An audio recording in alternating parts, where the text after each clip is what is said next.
讲到这基隆地检署侦办罢免民进党议员涉嫌伪造文书案，其中呢，这基隆市民政处长张延祥昨是裁定40万交保，伊也承认讲违反着告诉法函协助这伪造文书，协助国民党罢免联署。在今仔日，张延祥是请示核准。民进党也质疑讲，这背后有高层伫遐操作。啊，那这基隆市长谢国良是强调，家己对法律是真清楚的。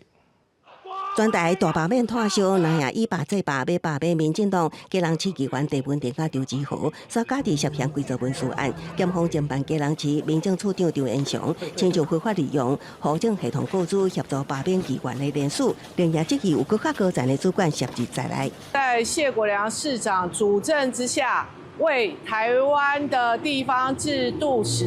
民主政治的发展画下最黑暗的一页。你完全不知情，那你就是昏庸；如果你知情而不制止，那你就是共犯。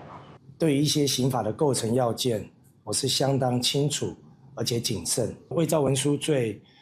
虽然是5年以下，但是公务人员有可能会有1/2的加重所以我觉得这件事情也不能小觑。张延祥因为先前违反告诉法甲伪造文书，离告半暝方裁定以40万交保，30下昼请示核准。只是随着调查因为罢免对立严重，加上南北4日的开导活动，兼着民进党主席的总统赖清德伫中常会阁一次表示台湾民主自由的可贵。国民党主席朱立伦提醒执政党爱重视台湾经济的大风暴。台湾在绝大多数的国际评比都是完全自由民主的国家。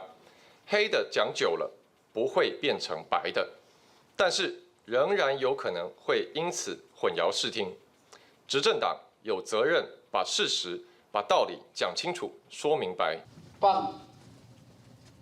国人一马吧，我们大家坐下来，朝野共同来面对所有国内、国际的挑战，关税战、汇率战、美债的议题。我们愿意坐下来跟总统